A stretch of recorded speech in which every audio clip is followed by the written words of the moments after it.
Amém. Senhor Jesus, estamos todos muito alegres aqui em Gurupi. Nós nos sentimos um ambiente muito maravilhoso. Desde ontem nós já tivemos uma prévia comunhão com os que estavam aqui e sentimos que o Espírito está muito contente e deve fluir para nós tudo aquilo que há no coração de Deus. Essa mensagem tem por título: Eu sou o que sou. Isso diz respeito ao que nós conhecemos a respeito de Deus. Ontem eu fiz um desafio para os irmãos que estavam aqui, principalmente os seapistas, e eu não sei se alguém vai tomar lição, né? Quem fez a lição? Fizeram a lição? É. Quem poderia ler rapidamente a sua relação? Eu pedi para eles colocarem em um papel em branco para dizer que Deus ele tem através da experiência. Cadê o microfone? Alguém pode nos dizer, né? Quem se habilita?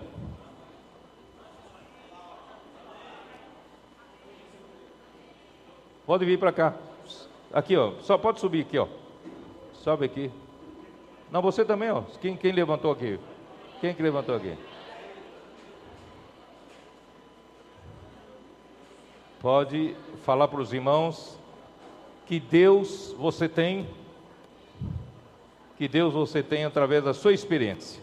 O Deus que eu tenho é o Deus que me liberta da ansiedade que me assola por muitas vezes. Quando eu me sinto sozinho e sem ninguém, é o Deus que me faz companhia. É o Deus que me faz crer em mim quando nem eu consigo. É o Deus que me ama quando eu não me amo. É o Deus que cuida de mim quando eu quero desistir. É o Deus que me dá forças quando eu quero largar tudo. É o Deus que me faz continuar. É o Deus que me faz feliz. É o Deus que cuida de mim. É o Deus que eu amo. Muito bom.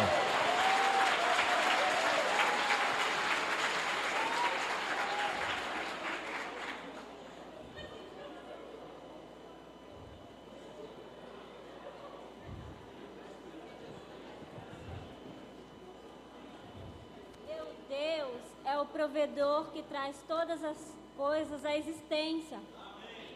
Não posso experimentá-lo com o meu dinheiro. Com o meu dinheiro não posso tocá-lo. E sim com a minha fé. Experimentá-lo usando minha fé. Na experiência ele é luz. É luz que guia os meus caminhos. E está nos irmãos, está em mim. Hoje ele almoçou comigo. O meu Deus é verdadeiro, é o meu amado, e eu sou a sua amada. É o meu cabeça, o meu marido, meu pai, meu companheiro, meu amigo. Ele é o eu sou, tudo o que é preciso ele é. Ele falou para mim, quando me apareceu antes de almoçar comigo, Deuteronômio 8:7. Amém. Amém. Ainda não encontrei o meu. Não achou a cola?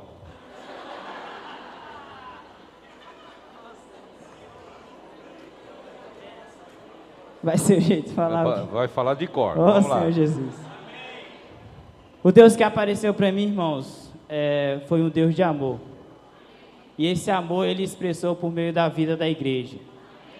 Eu nunca tinha encontrado na minha vida irmãos para amar como eu encontrei na vida da igreja. E esse amor, eu passei a ter experiência de conhecer esse Deus de amor por meio dos irmãos. Deus se infundiu dentro dos irmãos e me amou. E continua me amando. Jesus é o Senhor. Muito bom, muito bom.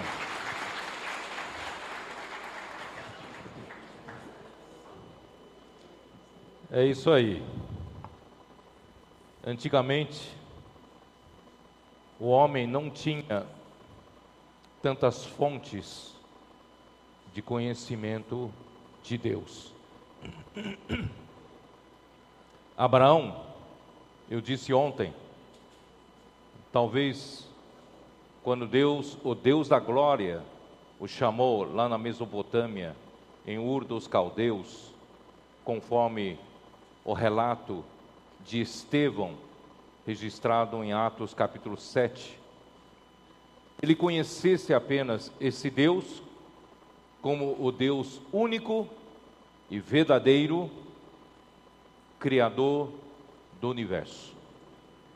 Era tudo que ele poderia dizer se você perguntasse quem era esse Deus que ele cria. O Deus da glória apareceu a ele. Mas pouco a pouco, a sua experiência foi vindo, ele foi conhecendo esse Deus que lhe chamara de uma maneira experiencial, não é teórica. Então, graças a Deus, hoje, você e eu, nós temos muitas fontes de conhecimento objetivo de Deus. Pela misericórdia de Deus, Deus fez chegar na nossa mão uma Bíblia. Essa Bíblia revela a respeito de Deus, fala sobre Deus, quem Ele é. E nós temos vida da igreja, tantos irmãos para nos ajudar, para nos ensinar, para nos apacentar quando estamos em dificuldades e fazendo com que tivéssemos experiências maravilhosas com relação a Deus. E nós temos, além da Bíblia, nós temos tantos livros que nos ajudam a conhecer de fato o nosso Deus. E nós temos o alimento diário, o material devocional, que a cada manhã nós recebemos o alimento e direção e luz da parte de Deus. E através do invocar o nome do Senhor, nós temos experiências instantâneas, maravilhosas sobre nosso Deus. Quer dizer, hoje nós temos tantas maneiras, tantas ferramentas e tantas fontes de conhecimento objetivo para nós termos experiências no dia a dia para conhecermos melhor nosso Deus. Não é verdade? Por isso, não temos desculpa um dia dizer, diante do tribunal de Cristo, dizer que nós não conhecíamos a Deus do jeito que Ele queria que nós conhecêssemos. Mas graças a Deus, pela palavra profética, Deus está revelando, abrindo a Bíblia para nós. Temos que louvar o Senhor pela palavra de ontem, né, da importância, a respeito da importância da palavra profética, que brilha no meio de uma noite tenebrosa como nós estamos vivendo no mundo. Nós temos uma candeia que brilha, que é a palavra profética, até que o dia clareie, até a vinda de nosso Senhor Jesus Cristo. E ali então nascerá a estrela da manhã, a estrela da alva em nossos corações. Então, daí nós não precisaremos mais da profecia, porque chegará o dia perfeito. Ó Senhor Jesus, eu tenho essa esperança da glória. Eu então receberei o quê? Um corpo da glória. Serei como nosso Senhor, depois da sua ressurreição, Ele recebeu um corpo da glória, e eu também, esse corpo de humilhação será substituído pelo corpo da glória que o nosso Senhor Jesus recebeu. Nós também receberemos cada um o nosso, e no fim nós entraremos na glória do nosso Pai, e nós reinaremos por 1000 anos juntamente com o Rei Jesus Cristo. Eu tenho essa esperança da glória. Eu creio que você também tem a esperança da glória. Bom, para isso nós precisamos conhecer mais e mais o nosso Senhor. Abraão foi conhecendo o Senhor conforme foi tendo experiências. Ontem, nós chegamos até que ponto? Nós falamos de Abraão, que pelo chamamento de Deus em Harã, ele saiu da sua terra e chegou até Siquém. Lembra que nós falamos ontem? Em Siquém, ele levantou um altar e indicava que ele era talvez o único em toda a terra, naquela geração, que levantou um altar para o Senhor, para adoração ao Senhor e serviço ao Senhor. Todos os demais homens adoravam a outros deuses, inclusive o seu pai, já falecido em Harã, adorava a outros deuses. E a tradição diz que ele era até fabricante de ídolos. Portanto, Abraão não teve ajuda de ninguém, mas foi Deus, o Deus da glória, que lhe apareceu e foi lhe aparecendo, falando a ele a palavra profética, e a fé dele foi crescendo, crescendo, crescendo. Ele se tornou, naquela geração, o único que levantou um altar para adorar o Senhor e servir ao Senhor. Depois ele foi para um monte entre Betel e Ai.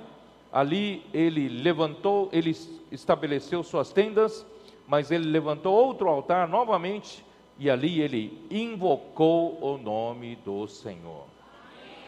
Mas como todo ser humano, a sua fé ainda não tinha chegado à maturidade, ele recebeu um teste do Senhor.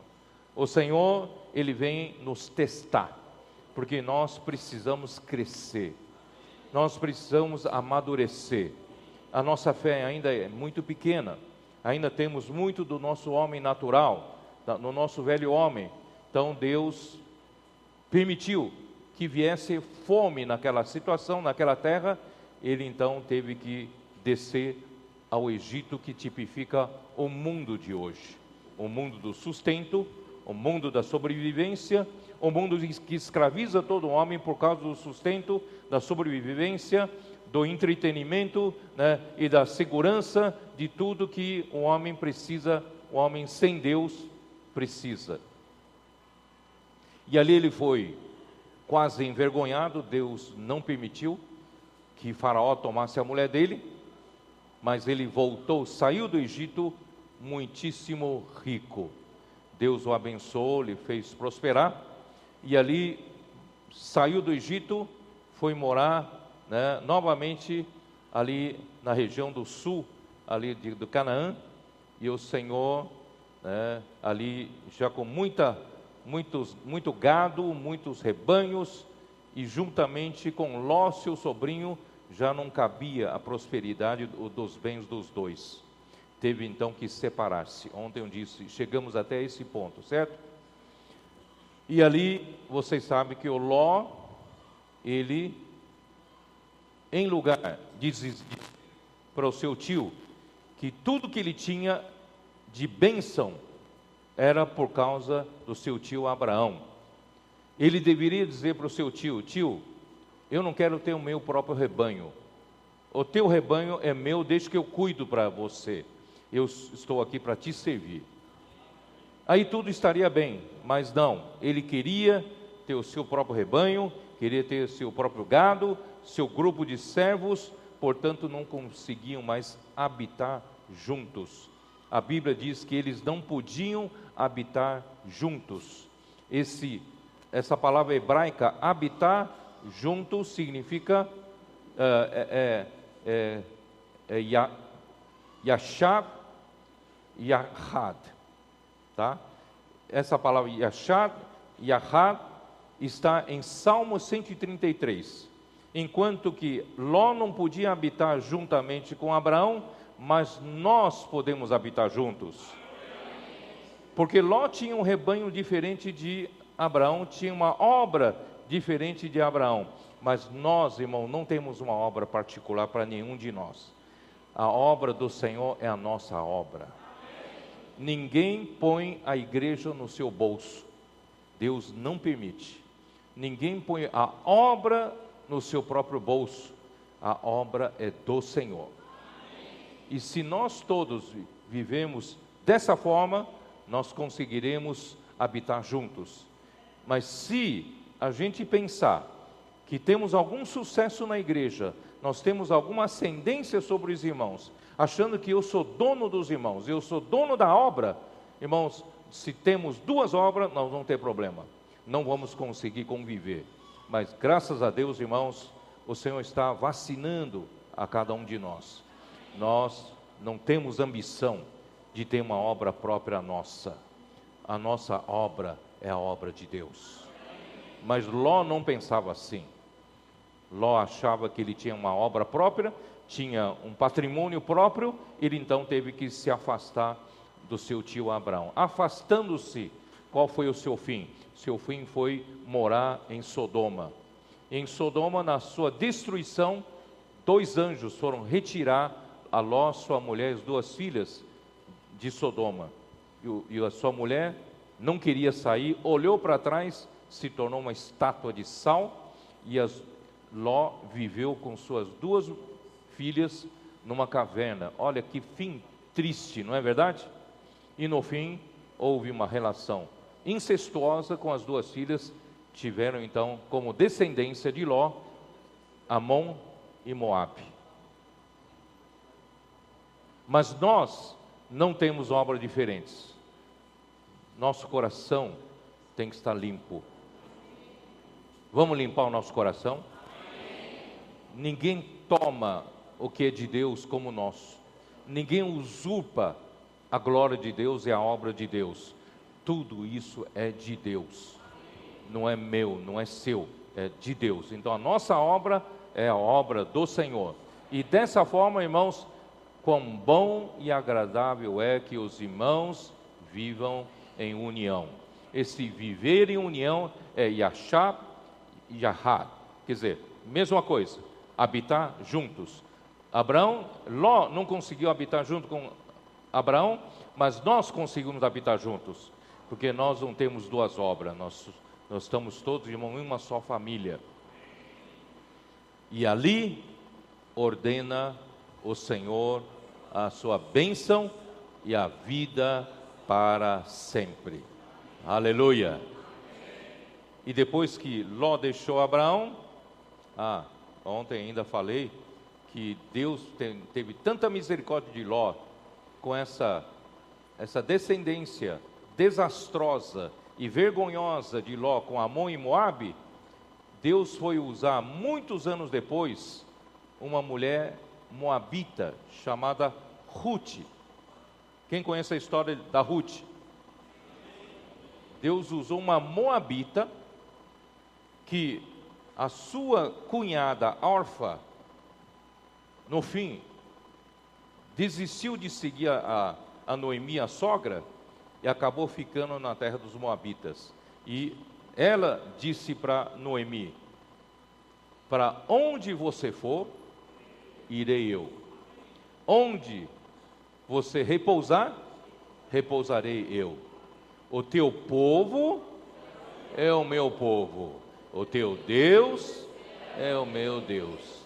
Aquilo que Ló não fez com Abraão, uma descendente de Moabe fez com a Noemi. E no fim, ela se casou com Boaz, e de Boaz veio Jessé, de Jessé veio Davi, certo?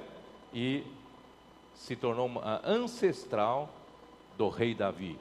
E de Davi descende Cristo segundo a carne. Irmão, não é maravilhoso? Então você pode, o Senhor pode usar uma mulher para resgatar a vergonha dos seus ancestrais. Bom, voltando de novo para Abraão. Abraão então teve essa experiência maravilhosa.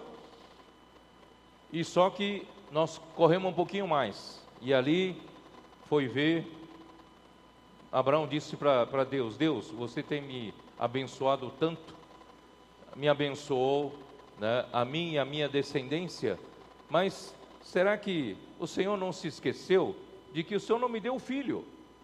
Me deu uma mulher, Sara, que é estéril, não pode gerar filhos. Então será que é Eliezer, o Damasceno que está na minha casa, será o meu descendente? Deus disse: não, terá que ser gerado de ti, é que será o teu descendente. Então a pressão toda, não sei se vocês perceberam, com isso toda a pressão recaiu sobre a Sara, porque a culpada era a Sara. A Sara não podia ter filhos, e a pressão sobre a Sara se tornou grande demais.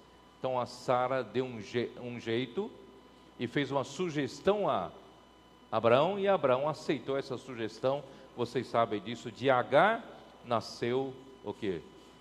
Ismael. Ismael não era o descendente que Deus queria, Deus havia prometido. Então, quando nasceu Ismael, por 13 anos, Deus não apareceu mais a Abraão, certo? E quando chegou em Gênesis 17, Abraão já com 99 anos de idade, Deus apareceu a ele como? Nós falamos ontem. Apareceu quem? Apareceu Deus e disse a Abraão: eu sou o Deus Todo-Poderoso, anda na minha presença e ser perfeito. Irmãos, só tem um perfeito. Nesse universo, só Deus é perfeito. E só tem um jeito de andar para ser perfeito, é andar na presença de Deus. E o Deus Todo-Poderoso, em hebraico, é El Shaddai. El é o Deus Todo-Poderoso. Shaddai é todo suficiente. Tudo que o homem precisar, esse Deus El, ele é o suficiente para o homem, para toda e qualquer necessidade. Deus apareceu assim a Abraão: eu sou o El Shaddai. Ontem eu disse que para mim, eu diria assim, esse é o Deus provedor. Deus provedor para Abraão. Quando Abraão levou Isaac para oferecer Isaac no Monte Moriá, Isaac não perguntou: pai, aqui está a lenha, está o cutuco, mas onde está o animal? E o que Abraão falou? Deus proverá, meu filho, Deus proverá. Então Abraão aprendeu que o homem tem um marido que é o provedor do homem. Você tem um provedor. Você tem um Deus que é o El Shaddai. Ele é o teu marido provedor. Ele provê tudo o que você precisa. Ele é o Deus El Shaddai. Amém? Então, até aqui eu cheguei ontem. Hoje eu queria dar continuidade. Eu queria mostrar para vocês no capítulo 6 de Êxodo. Êxodo capítulo 6. Deus disse a Moisés, versículo 3, ou versículo 2: falou mais Deus a Moisés, ele disse: eu sou o Senhor. Quando tem essa palavra Senhor na sua Bíblia, João Ferreira de Almeida, todas as letras em maiúscula, em caixa alta, refere-se ao nome de Deus em hebraico.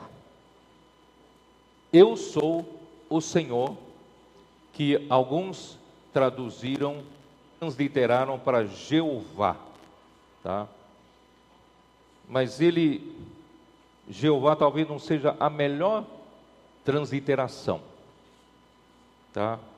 Eu vou continuar lendo, versículo 3. Apareci a Abraão, a Isaque e a Jacó como Deus Todo-Poderoso. O que é esse Deus Todo-Poderoso aqui em hebraico? El Shaddai. Eu apareci a Abraão, Isaque e Jacó como o El Shaddai, como Deus Todo-Poderoso e Todo-Suficiente, o Deus provedor para o homem. Mas, pelo meu nome, o Senhor, não lhes foi conhecido. Você sabia que isso estava na sua Bíblia? Que Abraão, Isaque e Jacó não conhecia Deus pelo nome o Senhor ou Jeová? É isso que eu quero chegar, falar um pouco da continuidade essa noite. Essa palavra Senhor, tudo em letra maiúscula, em hebraico, é formado de 4 alfabetos. E esses 4 alfabetos são consoantes e não há vogais. É difícil você pronunciar qualquer sílaba de uma consoante sem vogal, não é? Vocês estão me entendendo ou não? O que é consoante, o que é vogal? E acho que vocês não sabem o que é consoante e o que é vogal. O que é consoante?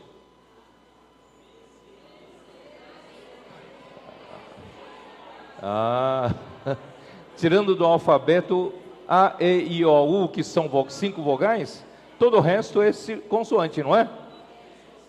Então, se você não tiver vogal, é difícil de você ler. Por exemplo, o seu nome.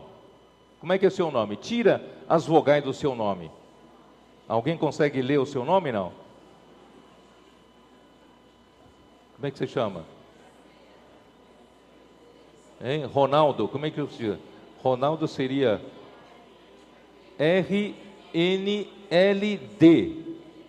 Como é que eu leio R-N-L-D?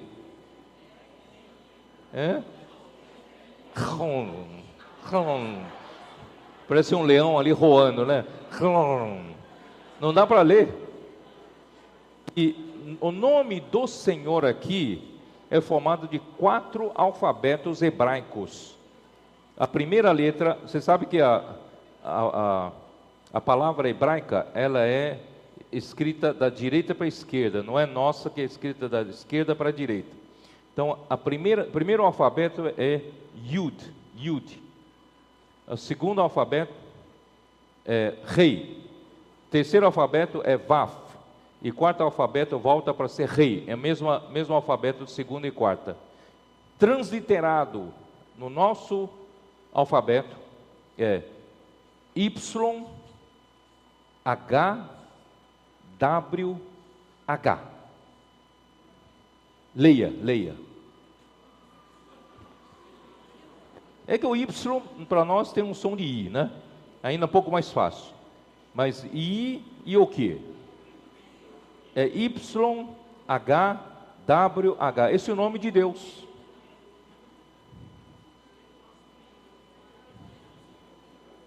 Por isso, é difícil essa pronúncia.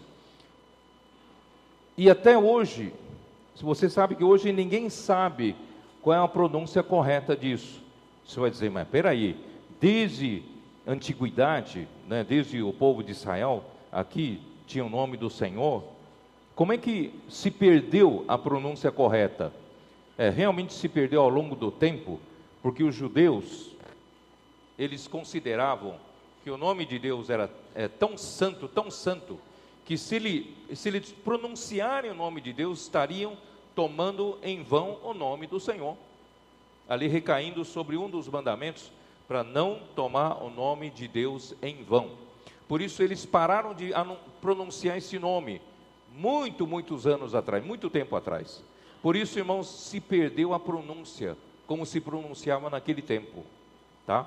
Então hoje ninguém sabe como se pronuncia. Como é que os judeus, quando chega na escritura, chega na palavra YH, WH, como é que eles leem? Eles vão eles leem como Senhor Adonai, Adonai. Não leem esse nome, tá? Então esse nome, na verdade, seria mais próximo, a pronúncia seria mais próxima a ou Javé, ou Iavé, tá? Ou Yahvé, alguma coisa assim. Mas Jeová está muito longe, não sei quem que colocou esse Jeová, ficou muito longe, né? Javé é mais perto, Yahvé é mais perto, né?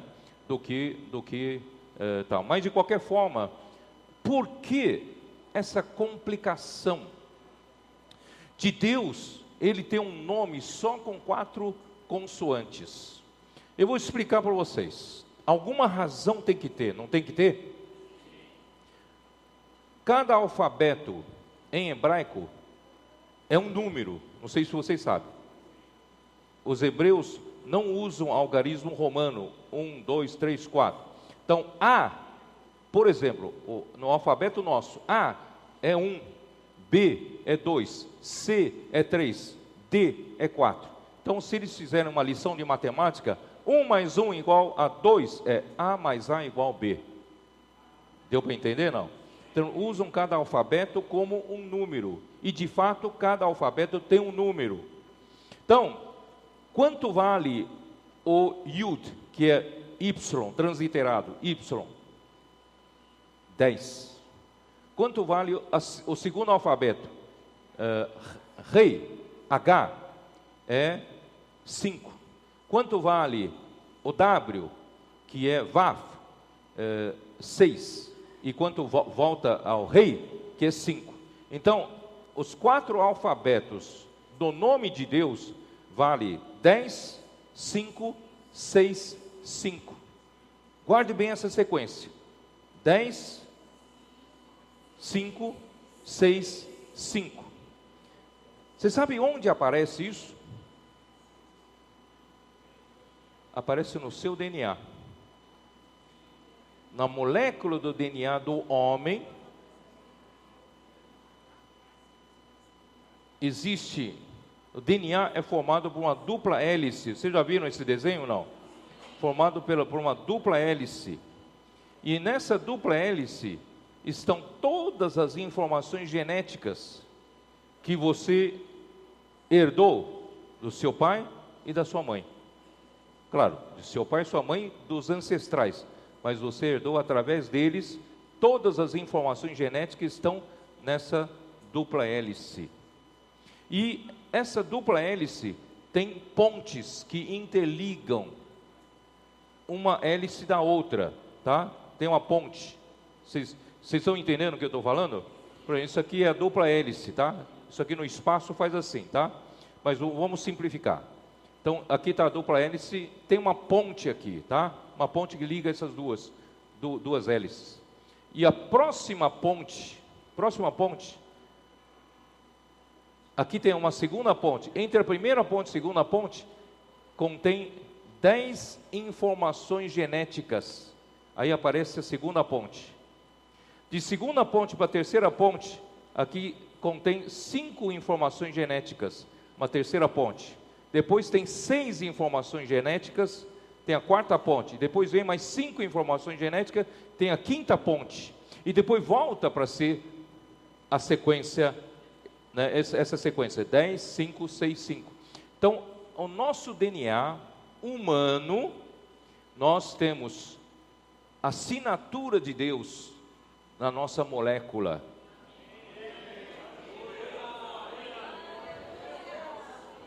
Eu não sei se dá para ver, eu mandei um vídeo para o Daniel, não sei se vai conseguir passar aqui, se vocês vão conseguir ver. Mas vamos tentar? Vamos apagar as luzes aí, vamos ver se a gente consegue ver esse vídeo.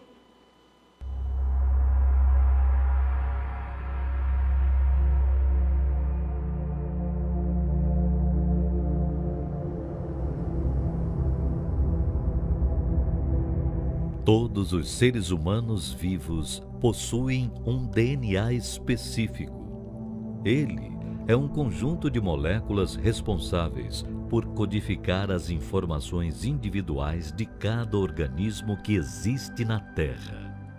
O DNA é quem define as características de cada indivíduo. Sempre que um ser humano se forma, ele recebe parte do DNA de seus antecedentes.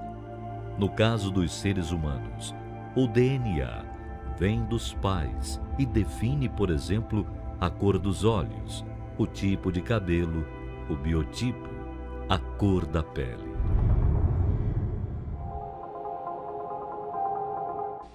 O DNA, com toda essa informação absurda, como ele é formado? Ele é uma dupla hélice, né? tem duas partes. Vamos supor, uma parte a gente recebe do pai, outra da mãe. Duas partes, tá? E essas duas partes são conectadas por pontes. Não é em todo lugar, não é em toda informação que tem as pontes. Tem algumas pontes.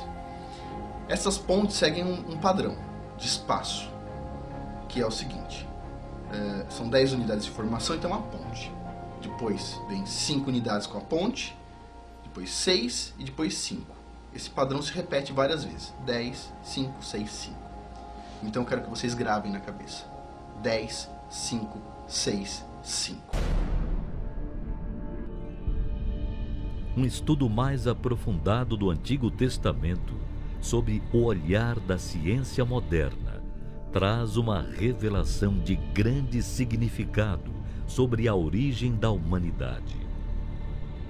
Em hebraico, cada letra equivale a um número. Tem um Aleph, Bet, Gimel, Dalet. Então Aleph vale 1, Bet vale 2 e assim vai.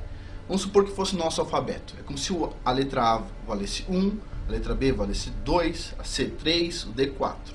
Seria isso, ou seja, as letras valem números mesmo. A chave de uma nova e grande descoberta está no nome de Deus. Vamos para o Antigo Testamento e vamos dar uma olhadinha no nome do Criador do Universo. Ele é escrito da seguinte forma: 4 letras, em hebraico: Yud, Rei, Vav, Rei.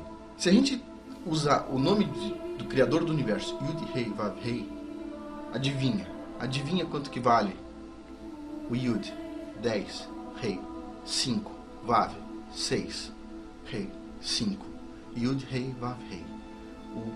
O nome do Criador do Universo é o que une as duas partes da célula de DNA. Criou Deus, pois, o homem à sua imagem. A imagem de Deus o criou. Homem e mulher os criou.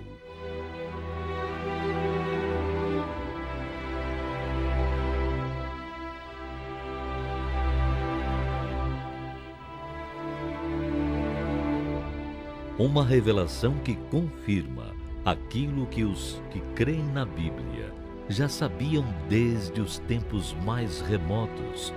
Os seres humanos não são uma evolução dos macacos. O homem é um ser originado de Deus para habitar na terra, uma obra feita por Deus, criada à sua semelhança. O Criador do Universo fez questão de assinar sua obra-prima. Ele deixou o nome sagrado dele, o nome do Criador do Universo, o nome mais sagrado que pode existir nesse universo, ele deixou dentro do DNA humano. Ele deixou guardado lá dentro. Ele assinou a obra.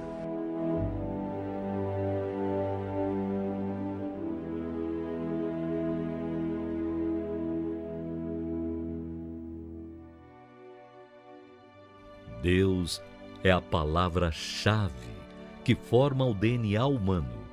Ele é o único capaz de completar o homem. O Criador do Universo assinou o nosso DNA. Isso é fantástico. Deus está inserido no DNA humano e somente a sua presença permite que o homem seja um ser completo e verdadeiramente feliz. Eu sou o Alfa e o Ômega, o princípio e o fim. A quem tiver sede, de graça lhe darei a beber da fonte da água da vida.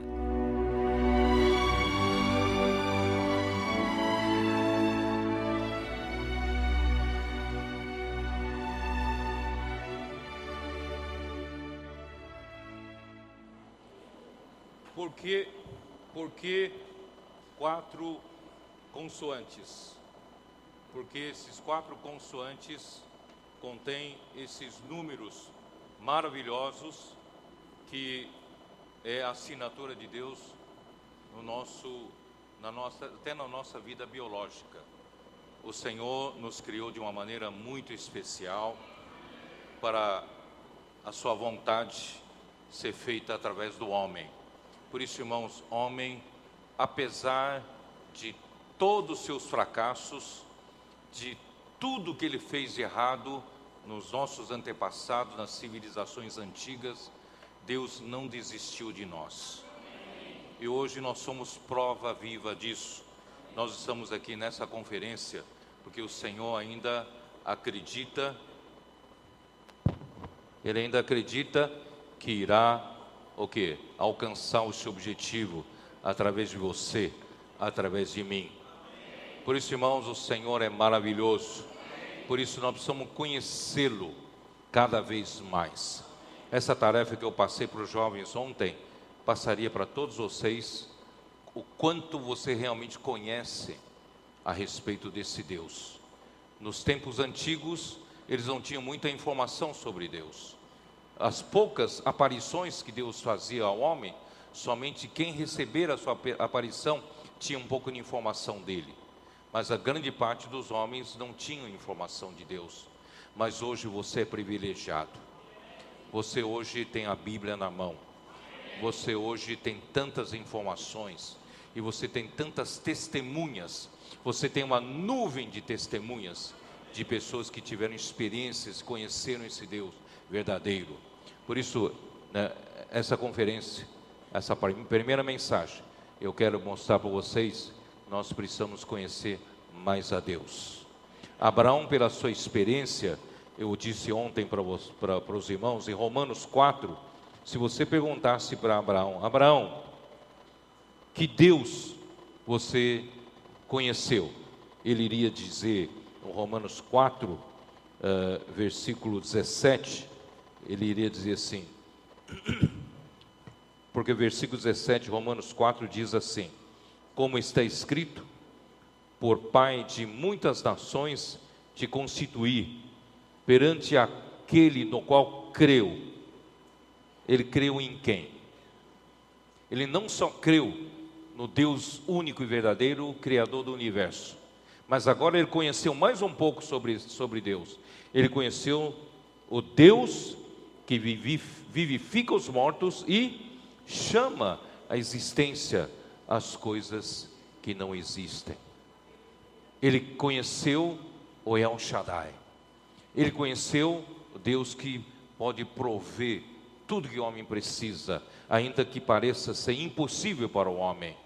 Então, só com essas duas informações, eu quero dizer para você, você deveria sair daqui de cabeça levantada. Você não pode sucumbir às provações, às dificuldades, às tribulações, aos sofrimentos. Você tem um Deus que vivifica os mortos. Você tem um Deus que chama à existência as coisas que não existem. Você tem um Deus que é o El Shaddai. Ele é o provedor do homem. Ele é o Deus todo suficiente para toda e qualquer necessidade do homem. Ele é o El Shaddai. E mais do que isso, ele é o Javé. Ele é YHWH. E que significa esse nome, Javé? O que significa? Alguém teve ousadia de perguntá-lo, sabia disso? Foi Moisés, em Êxodo capítulo 3, dá uma olhada. Êxodo capítulo 3, foi o único que perguntou para o Senhor o que significava esse nome.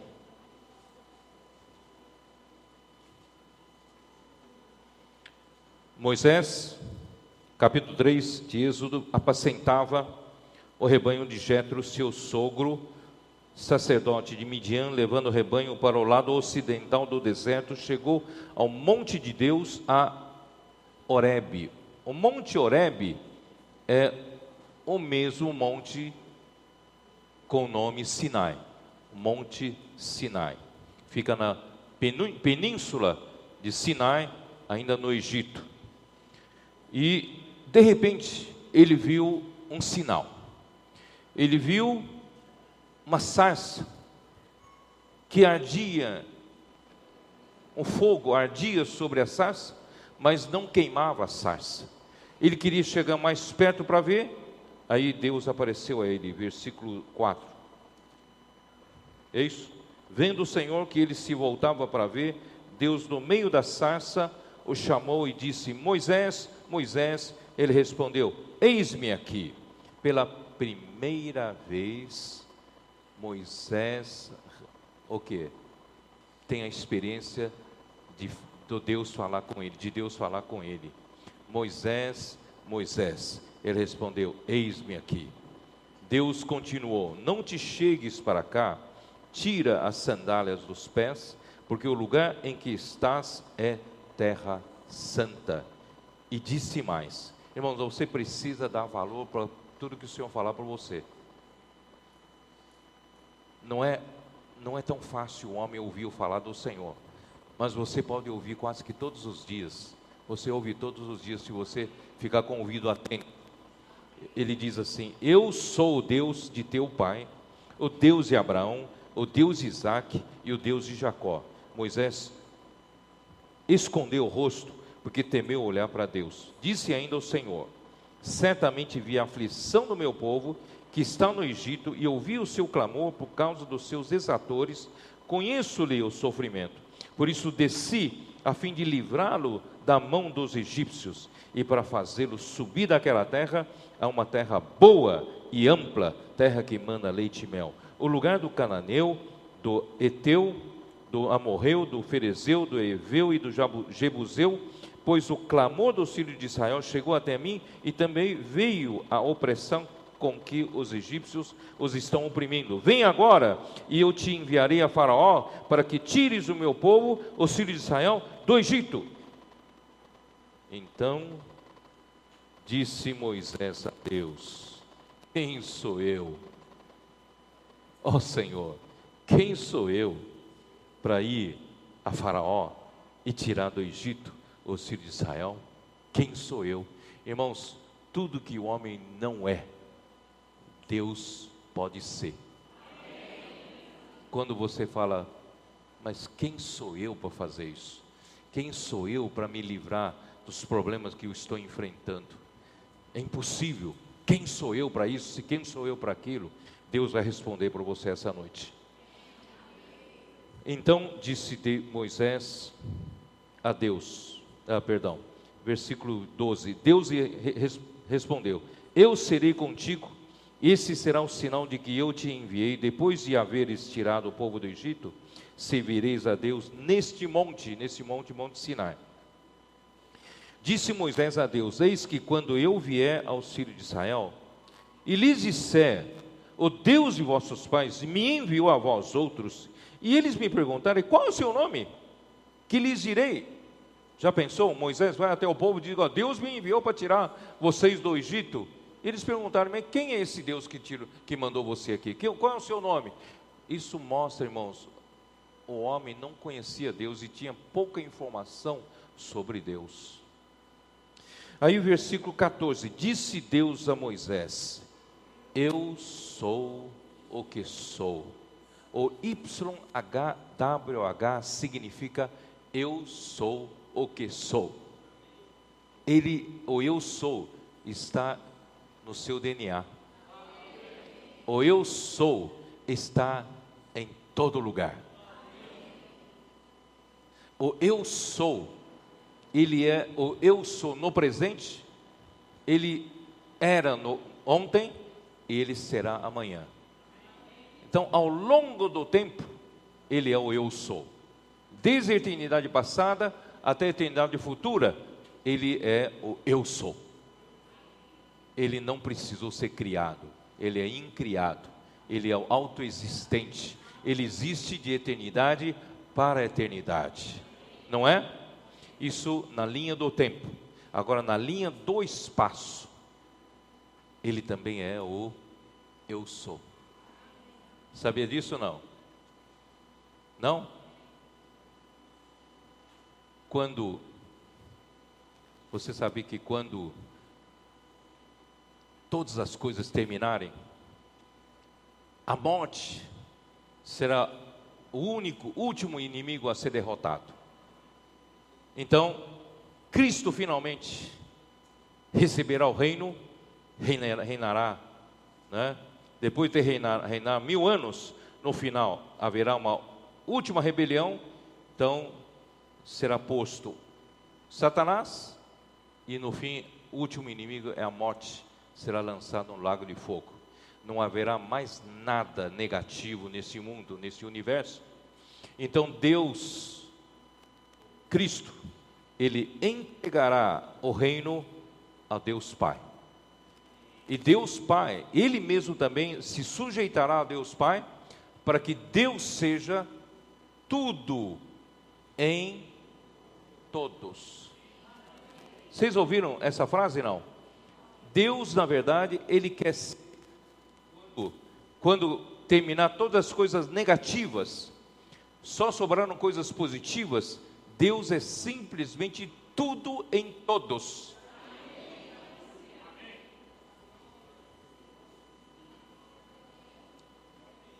Efésios capítulo 1. Quando Paulo,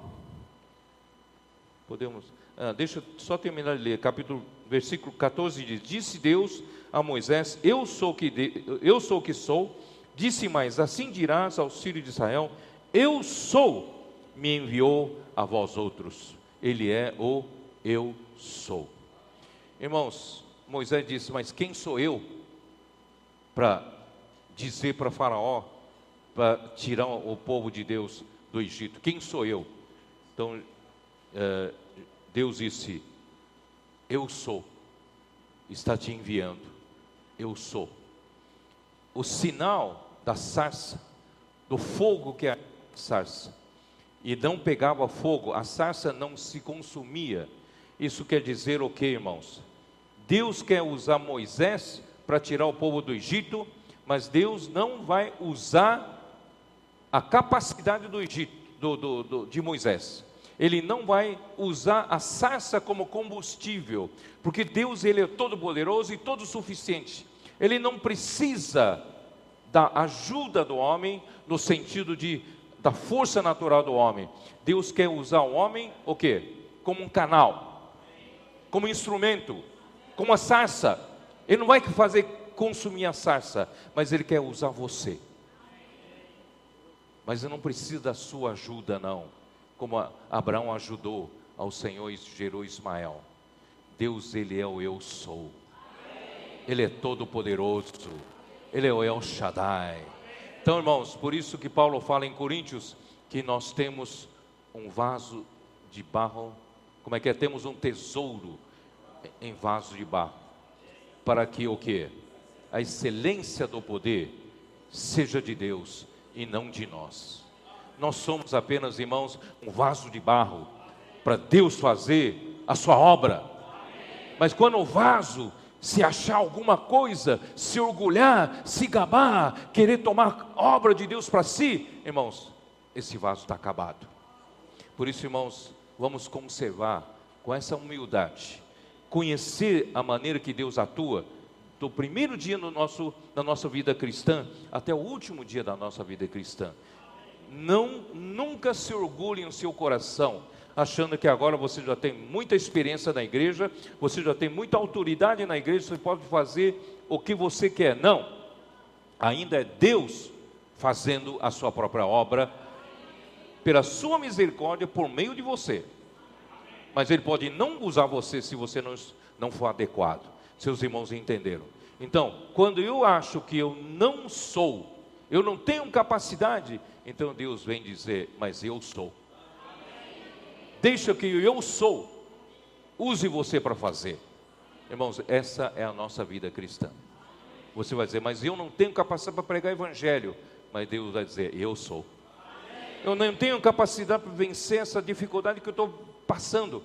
Mas Deus disse, eu sou. Então, irmãos, vamos confiar no eu sou? Senhor Jesus. Onde eu estava? Efésios, né? Efésios, isso. Efésios, capítulo 1.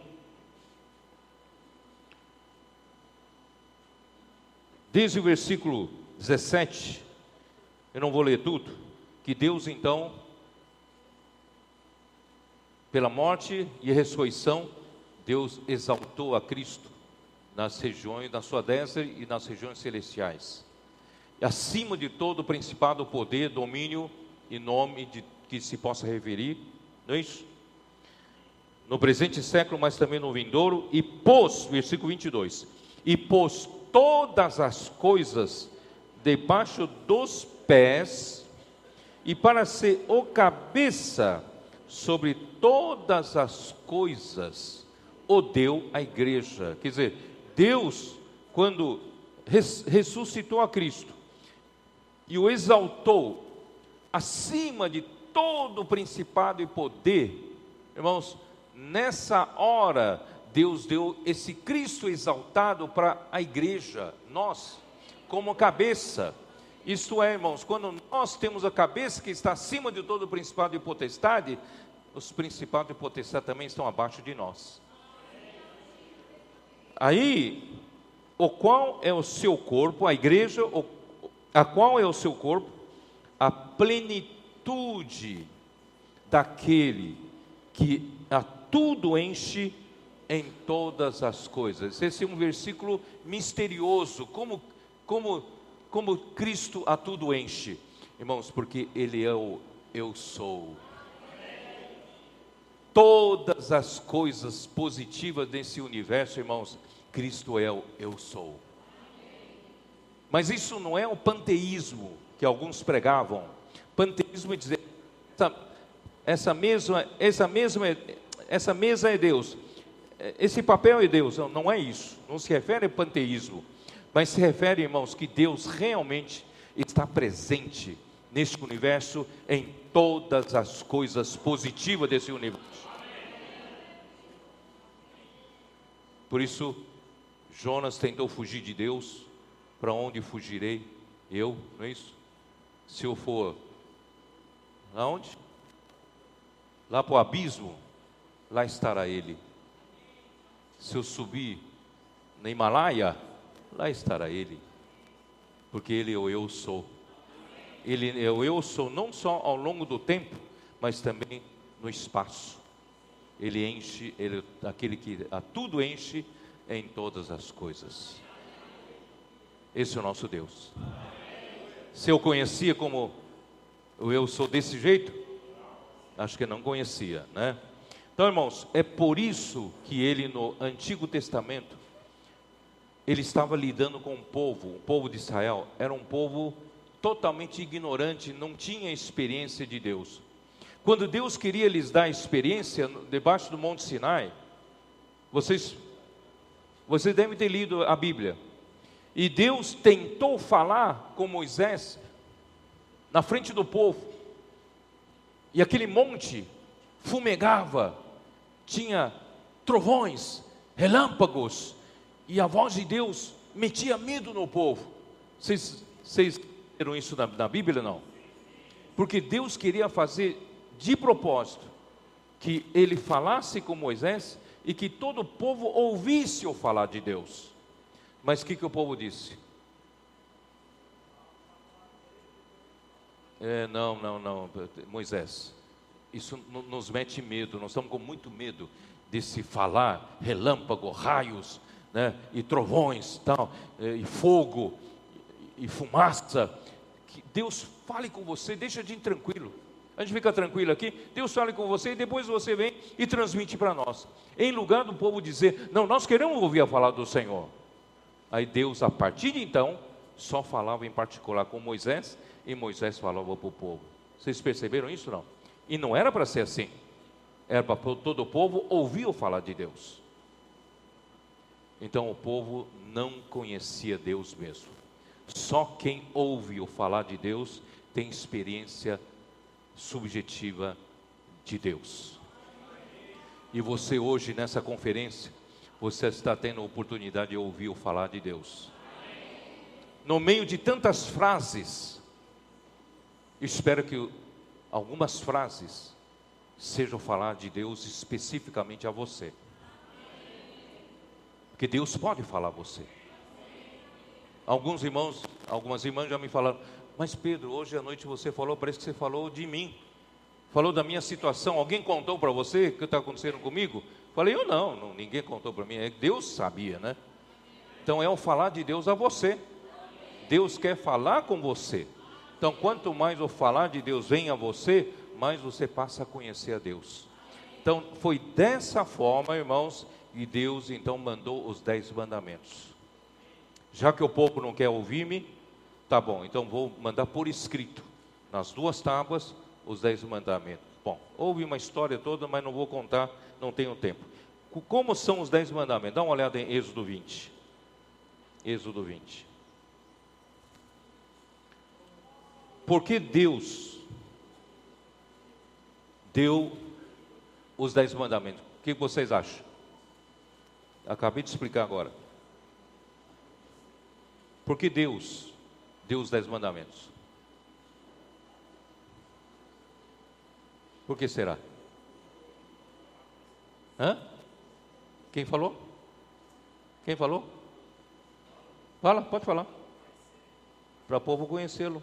Está certíssimo. Não precisa ter medo não, pode falar com ousadia. Os 10 mandamentos foram dados pelo Senhor para o homem conhecê-lo.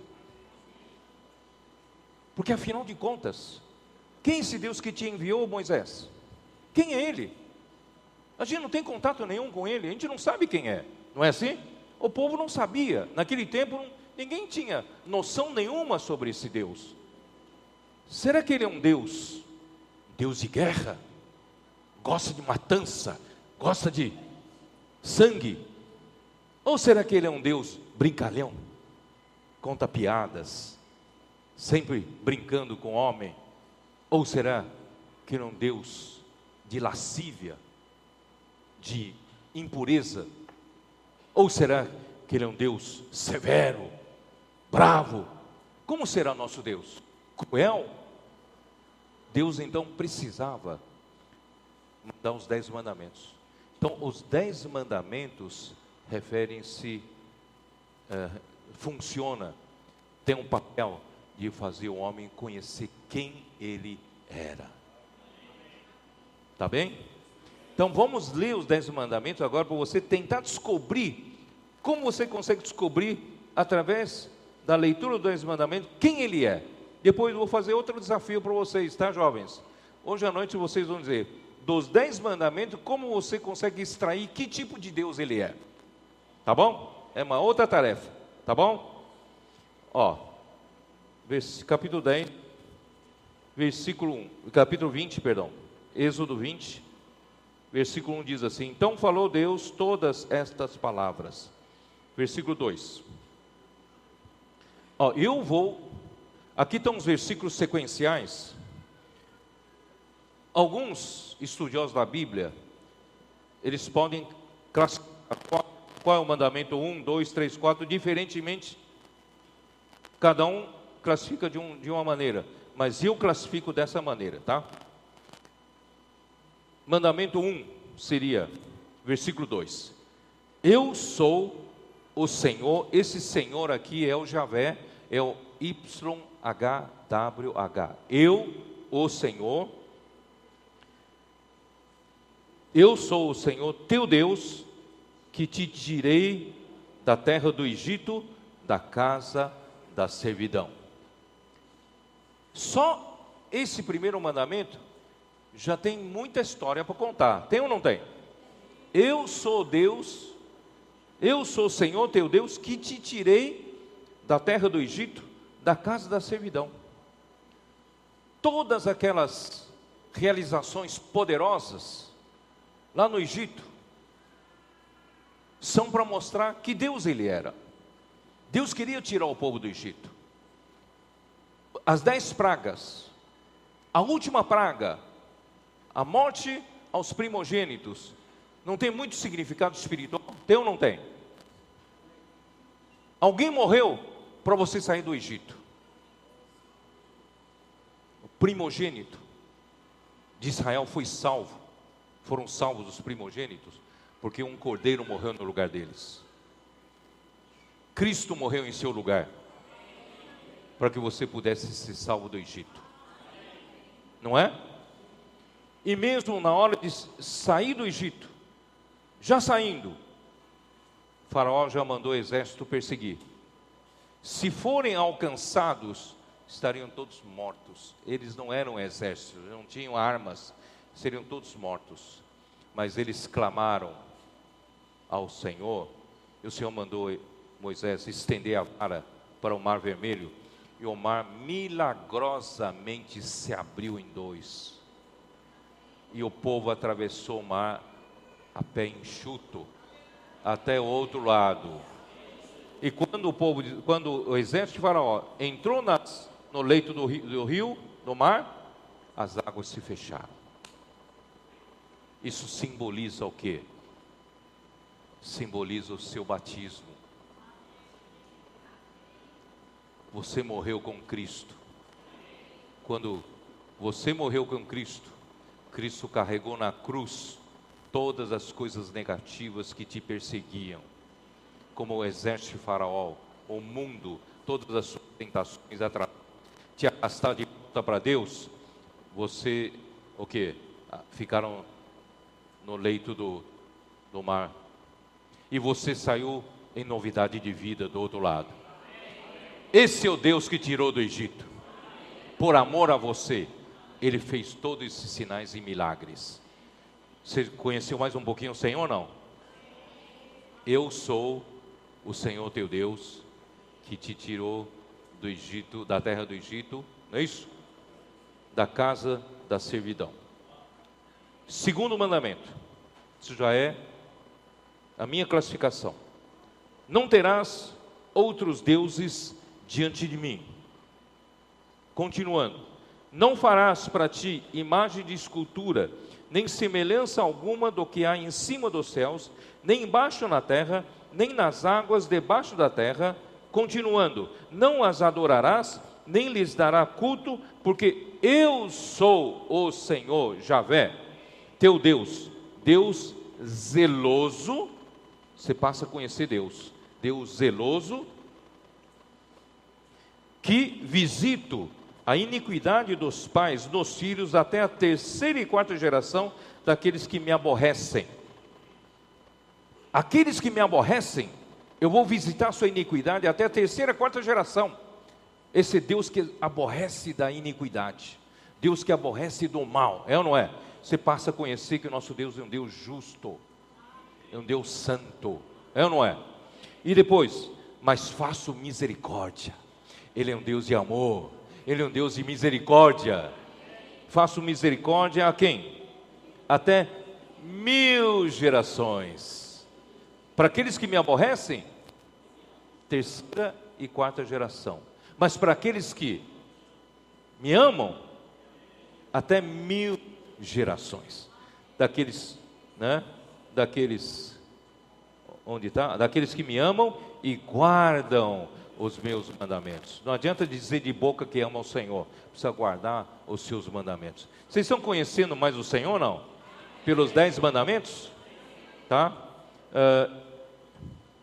Até aqui, tudo isso do versículo 3 até 6, para mim, é o segundo mandamento, tá? É o segundo mandamento. Terceiro mandamento: não tomarás o nome do Senhor teu Deus em vão, porque o Senhor não terá por inocente o que tomar o seu nome em vão. Deus, Ele zela pelo seu nome.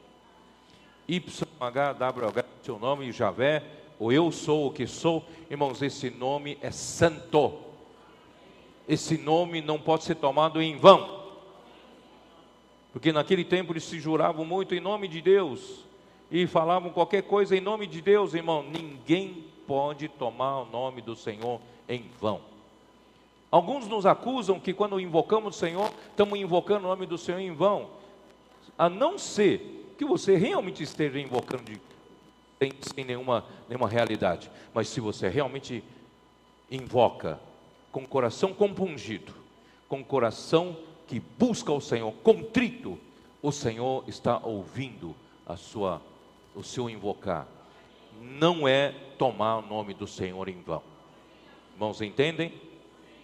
Se você apenas invoca para mostrar que você é espiritual, você invoca o nome do Senhor, Bom, isso é invocar o nome do Senhor em vão. Mas quando você invoca de coração, não é invocar em vão, tá? Isso aí já é o terceiro mandamento. Quarto mandamento: lembra-te do dia de sábado para o santificar. 6 dias trabalharás e farás toda a tua obra, mas o sétimo dia é o sábado do Senhor teu Deus, e não farás nenhum trabalho, nem tu, nem o teu filho, nem a tua filha, nem o teu servo, nem a tua serva, nem o teu animal, nem o forasteiro das tuas portas para dentro, porque em 6 dias fez o Senhor os céus e a terra, o mar e tudo o que neles há, e ao sétimo dia descansou. Por isso o Senhor abençoou o dia de sábado e o santificou. Então, o quarto mandamento é sobre guardar o sábado. O que significa guardar o sábado? Quem sabe? Primeiro, Deus ele é tão misericordioso para com o homem, que ele estabeleceu que ninguém pode trabalhar 7 dias a fio, ou 365 dias a fio, todos os dias. Não, precisa ter um dia de descanso. Trabalha 6 dias, um descanso. 6 dias, um descanso. 6 dias, um descanso. Isso estabelece uma regra geral para que, qual é o período, porque nós não sabemos, como homem, nós não temos ideia nenhuma. Será que é para trabalhar 30 dias, depois descansar um dia? Não, Deus estabeleceu 6 dias, um descanso. 6 dias, um descanso. Então, primeiramente, porque Deus sabe a capacidade do homem de trabalhar tal. Segundo lugar, aí tem um significado espiritual. Significado espiritual é que quando o homem foi criado no 6º dia, o primeiro dia do homem é o 7º dia. Vocês perceberam ou não? Para Deus é o 7º dia, mas para o homem é o primeiro dia. Então, quando o homem foi criado, o primeiro dia já entrou no descanso de Deus. Isso quer dizer o quê? Isso quer dizer que Deus nos criou para aprender a viver no descanso de Deus. Deixar que Deus faça a obra em nós e por meio de nós. E nós descansemos no Senhor. Êxodo 33, quando Moisés disse para o Senhor: Senhor, se a tua presença, versículo 14,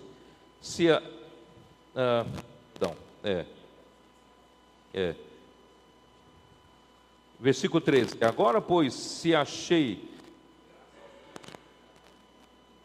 aqui está, vou colocar aqui, que está perdendo um pouco o som, pois se achei graça aos teus olhos, rogo-te que me faça saber neste momento o teu caminho, para que eu te conheça, e ache graça aos teus olhos, e considera que esta nação é teu povo. Respondeu-lhe o Senhor: a minha presença irá contigo, e eu te darei. Vocês não têm a Bíblia? O que está escrito aí? A minha presença irá contigo, e eu te darei descanso. A presença do Senhor é o nosso descanso. Não trabalhe feito um louco em você mesmo. Faça tudo na presença do Senhor. Hebreus, acho que é 4, né? É isso?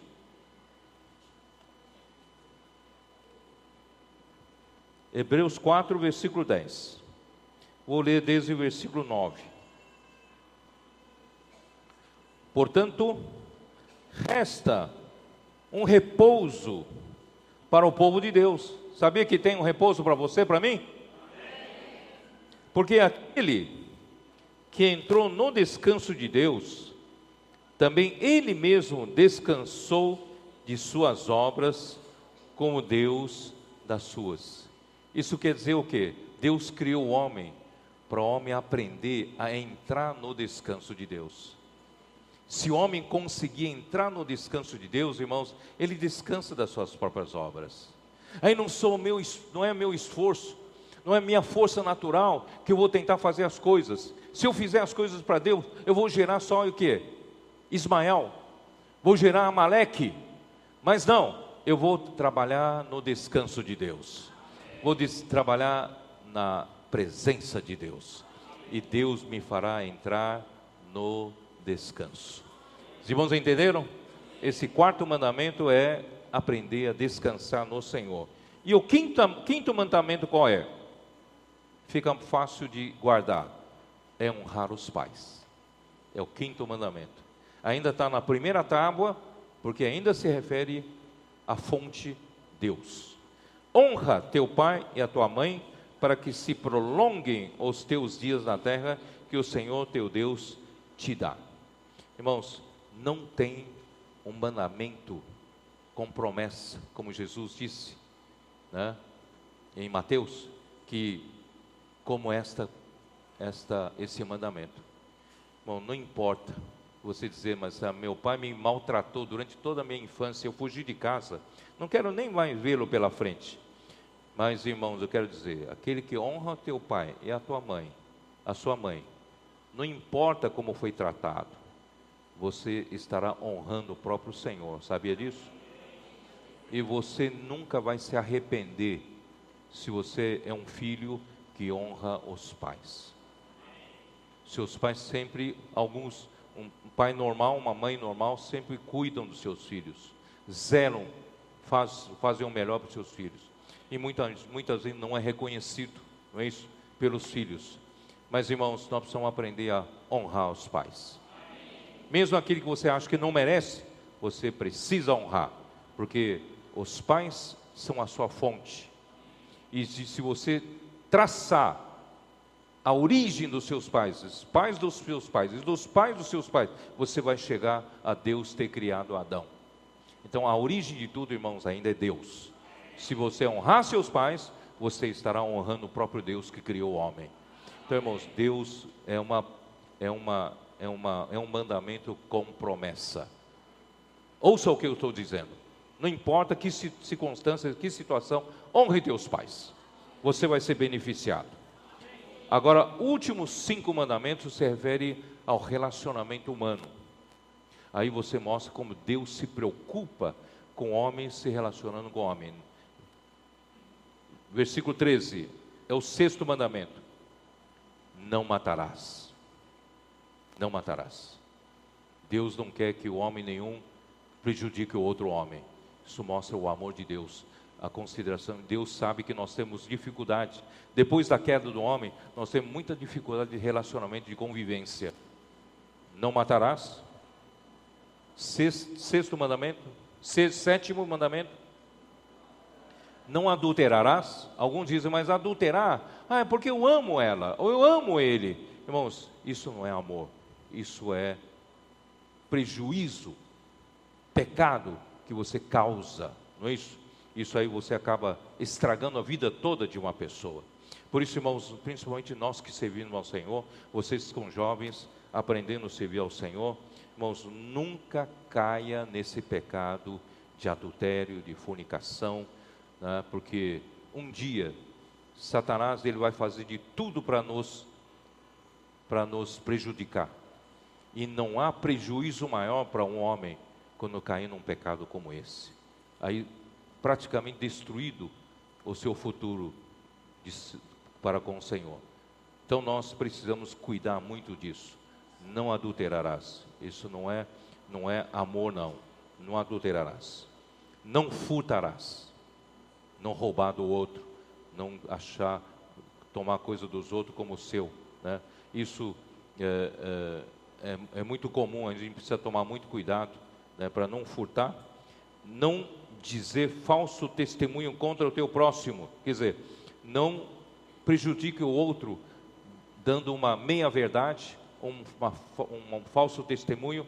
Você acaba às vezes colocando alguém na prisão, você pode até colocar alguém na condenação por causa de um falso testemunho. E no relacionamento na igreja, essas meia-verdades, irmãos, criam fofocas que poderá destruir a muitos. Vamos parar com isso, não é verdade? Esse é o nosso Deus. versículo 17, é o último mandamento, o 10º mandamento: não cobiçarás a casa do teu próximo. Muita gente fala: esse irmão aqui tem uma casa tão bonita, né? Então, cobiça. Não cobiçará a mulher do teu próximo. Essa mulher, a mulher dele é tão bonita, é tão isso, tão aquilo. Não cobice. Não cobiçarás nem o seu servo, nem a sua serva, nem o seu boi, né? Hoje não é mais boi, mas é o carro, certo? O seu jumento, nem coisa alguma que pertença ao teu próximo, não é isso? Tudo que o teu próximo tem, o celular de última geração, né? O iPhone X, é isso? O Samsung S10 que ainda não saiu, né? E, irmão, não cobice, não cobice. Estejamos contentes, é tudo aquilo que o Senhor nos dá. O Senhor Deus proverá. Irmãos, eu não tenho tempo essa noite para mostrar para vocês. Na verdade, eu queria estender um pouco mais, só para mostrar para vocês, irmãos, que no Novo Testamento, esses mesmos 10 mandamentos foram ampliados para nos ajudar a conhecer mais o Senhor. Isso tudo está em Mateus 5, 6 e 7. Se você abrir em Mateus 5, 6 e 7, você vai ver que esses 10 mandamentos estão desenvolvidos lá de uma maneira mais completa, né, e mais aprofundada, para nós sabermos que Deus nós temos. Irmãos, nós temos um Deus justo, nós temos um Deus santo, nós temos um Deus da glória, irmãos, e Ele está nos levando para ser como Ele é. Você acredita? Nós cantamos o último hino que diz assim: santo serei. O que é ser santo? Quem aqui tem ideia do que é ser santo? O que é ser santo? Ser separado. Separado do quê? Então, ser santo, para muitos, é viver uma vida santa, uma vida casta, uma vida não de imoralidade, não viver uma vida com falta de ética, né? Não viver uma vida no meio do lamaçal, da corrupção, da imoralidade, mas nós temos que viver uma vida honesta, uma vida ética, uma vida moral, não é assim? Mas, irmãos, o conceito moral ainda não é suficiente para descrever a santidade de Deus. Faz parte, mas não é a santidade na sua totalidade. O que é ser santo? Quem é santo? Por que ele é santo? Porque Deus é único. Ninguém é como Ele. Não sei se vocês estão me entendendo. Ser como Ele é ser santo. Não ser como Ele é não ser santo. Não é nem questão de moralidade.